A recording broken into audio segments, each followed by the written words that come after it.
vamos a ver cómo calcular la resultante de los sistemas de fuerzas. ¿Qué es la resultante? La resultante de un sistema de fuerzas es la fuerza que puede reemplazar a las otras, o sea, al sistema, con el mismo efecto.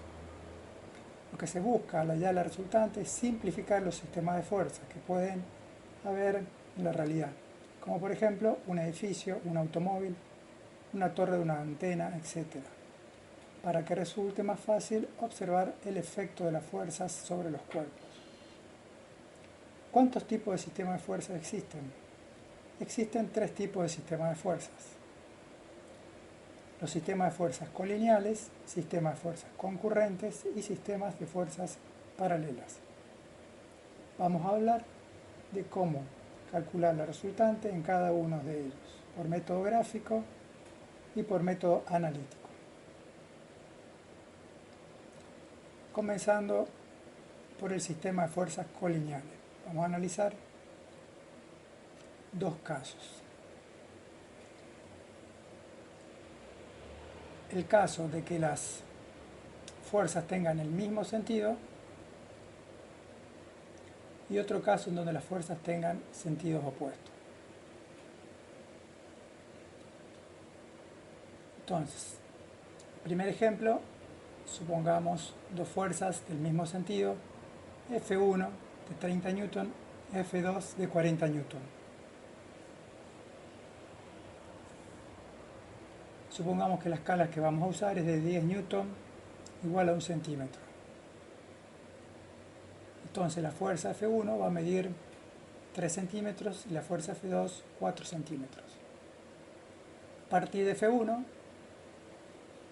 que mide 3 centímetros, partimos un punto inicial, trazamos F1.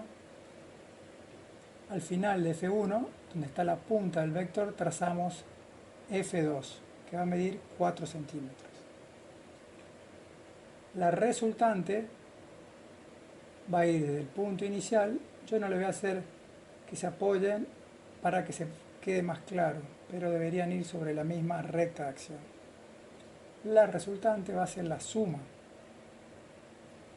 de estas dos fuerzas, es decir, que si nosotros medimos acá va a ser 7 centímetros, es decir, que va a ser igual a 70, es decir, que va a ser igual a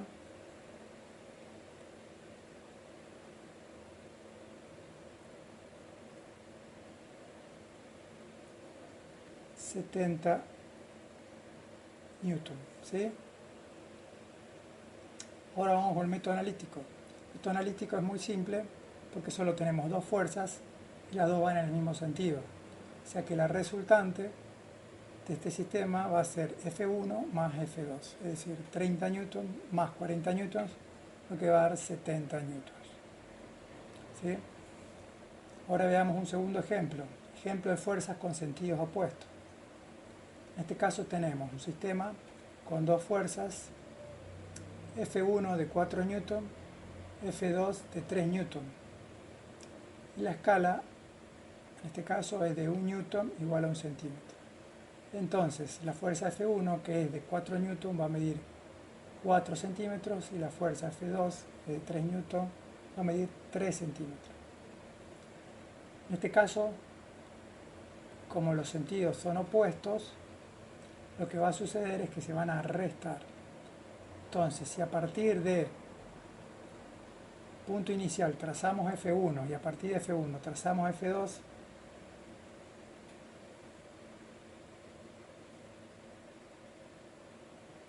¿sí?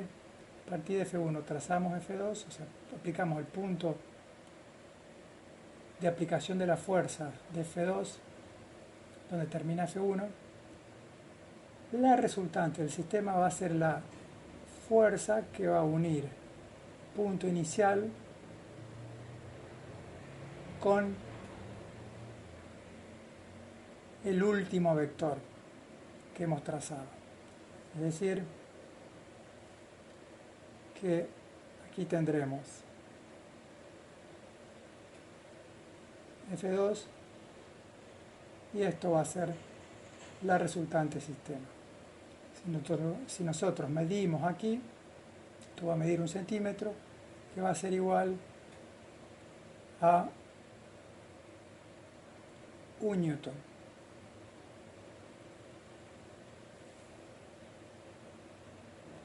Por el método analítico es muy simple, como los sentidos son opuestos, se van a restar las fuerzas. En este caso restamos F1, que es la mayor, menos la menor. Es decir, 4 newton menos 3 newton, lo que nos va a dar 1 newton.